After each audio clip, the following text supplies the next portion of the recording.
নমস্কার বন্ধুরা, নবদিগন্ত চ্যানেলের পক্ষ থেকে আপনাদের সকলকে জানাই স্বাগতম। আজকের রবিবারের সুন্দর একটি সকালের শুভেচ্ছা জানিয়ে এই ভিডিওটি আপনাদের জন্য শুরু করছি। অনেকেই এই বিষয়ে কোয়েরিজ ছিল, অনেকেই কিন্তু এসএসসি ফর্ম ফিল আপ করতে গিয়ে নানাবিধ সমস্যার মধ্যে পড়ছেন। যারা অলরেডি ফর্ম ফিল আপ করে ফেলেছেন, ফর্ম সাবমিট করে ফেলেছেন, তারাও কিন্তু বিভিন্ন রকম সমস্যার মধ্যে, একটা ধোঁয়াশার মধ্যে রয়েছেন। হয়তো পর্ষদে ফোন করেও সদুত্তর মিলছে না, বা ইমেল করেও কিন্তু আপনার সেই উত্তরগুলো পাচ্ছেন না।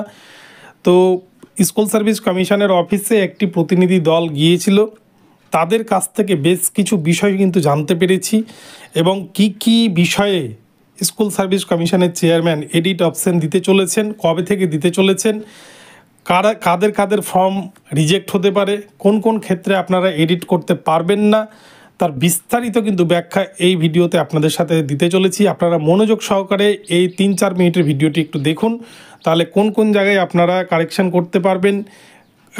যাদের ফর্মে ভুল হয়ে গেছে, দ্বিতীয়বার অ্যাপ্লিকেশন করলে আপনার ফর্ম বাতিল হবে কিনা, সমস্ত কিছু কিন্তু আপনাদের যা যা কোয়েরিজ আছে এসএসসি সংক্রান্ত সব প্রশ্নের উত্তর এখানে পেয়ে যাবেন। তো চলুন আমরা বিস্তারিত দেখে নিই। তবে তার আগে বলি, যারা প্রথমবার চ্যানেলটি দেখছেন, যারা এখনও চ্যানেলটিকে সাবস্ক্রাইব করেননি, আপনারা অবশ্যই চ্যানেলটিকে সাবস্ক্রাইব করে নেবেন এই ধরনের আপডেট সবার আগে সর্বপ্রথমে পাওয়ার জন্য। তো আমরা এবারে মূল পর্বে ফিরে যাই, বিস্তারিত সম্পর্কে জেনে নিই। তো দেখুন বন্ধুরা, প্রথম যে প্রশ্নটি করা হয়েছিল সেখানে বলা হয়েছে অনেকেই ফটোতে সিগনেচার দেয়নি, এতে কি কোনো রকম কোনো প্রবলেম হবে? এসএসসির তরফ থেকে কিন্তু উত্তর দেওয়া হয়েছে কারেকশান উইন্ডো দেওয়া হবে, তখন কারেকশান করে নিতে পারবে। আমি বেশ কয়েকদিন আগে, 2-3 দিন আগেই কিন্তু একটা ভিডিও দিয়েছিলাম যে সেখানে কিন্তু এডিট অপশান দিচ্ছে। এটা নিয়ে অনেকেই বিরূপ মন্তব্য করেছিলেন, তাদের জন্য এই ভিডিওটি আরেকবার। এডিট অপশান কিন্তু দিচ্ছে, আপনারা সেটা মিলিয়ে নেবেন কয়েকদিন পর। দ্বিতীয় প্রশ্ন হচ্ছে, ফটোতে অনেকে হোয়াইট ব্যাকগ্রাউন্ড দেয়নি, যেখানে উল্লেখ করা ছিল হোয়াইট ব্যাকগ্রাউন্ডের কথা, অনেকেই কালার ফটো আপলোড করে ফেলেছে, এতে কি কোনো রকম কোনো সমস্যা হবে? এসএসসির তরফ থেকে উত্তর দিয়ে জানানো হয়েছে না, এতে কোনো রকম কোনো সমস্যা নেই।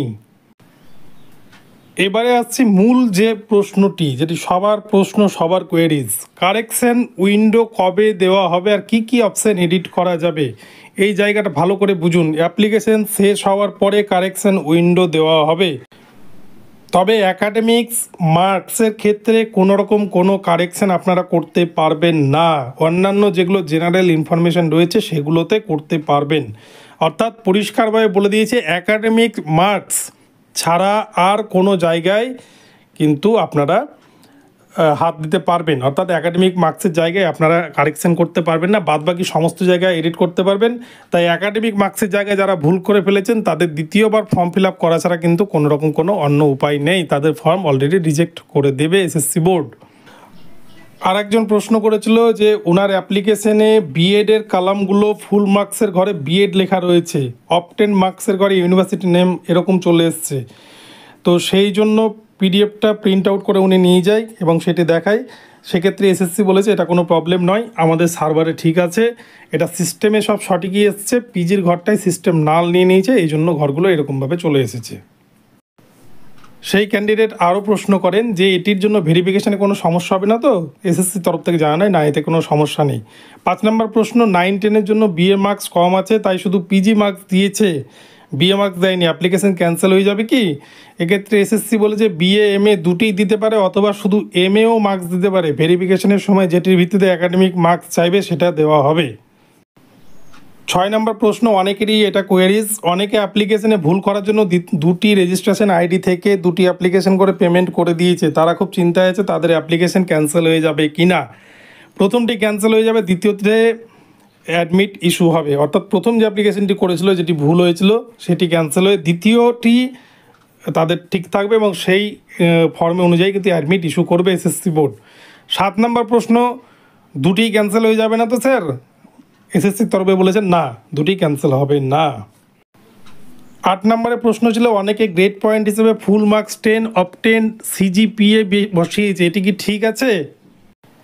এসএসসি উত্তর দিয়ে যে হ্যাঁ ঠিক আছে, ভেরিফিকেশনের সময় পার্সেন্টেজ বের করার রুলটা শুধু জেনে রাখবেন ইউনিভার্সিটি থেকে। 9 নম্বর প্রশ্ন, অ্যাকাডেমিক্সে মাধ্যমিকের পার্সেন্টেজ 84-এর পরিবর্তে 74 করা হয়ে গেছে। আমি আগেই বলেছি অ্যাকাডেমিক্সের ক্ষেত্রে কোনো রকম কোনো পরিবর্তন করতে দেবে না, তার ফর্ম কিন্তু বাতিল। এখানে বলছে অ্যাকাডেমিক্স কারেকশন দেবো না, অন্য মোবাইল নাম্বার ইমেল দিয়ে অ্যাপ্লিকেশন করুন। 10 নম্বর বলছে মিডিয়াম অফ ইনস্ট্রাকশন এর ল্যাঙ্গুয়েজটি ভুল করে এমএতেও ঠিক হয়ে গেছে, কিন্তু এমএতে বেঙ্গলি সাবজেক্ট ছিল না, এটা কী হবে স্যার? বললো এসব কোনো ইস্যুই নয়, এটা কোনো সমস্যা হবে না। 11 নম্বর প্রশ্ন, দুটি সাবজেক্টে এমএ একটি দিয়ে 9-10 অন্যটি দিয়ে 11-12 অ্যাপ্লাই করা যাবে দুবার রেজিস্ট্রেশন করে?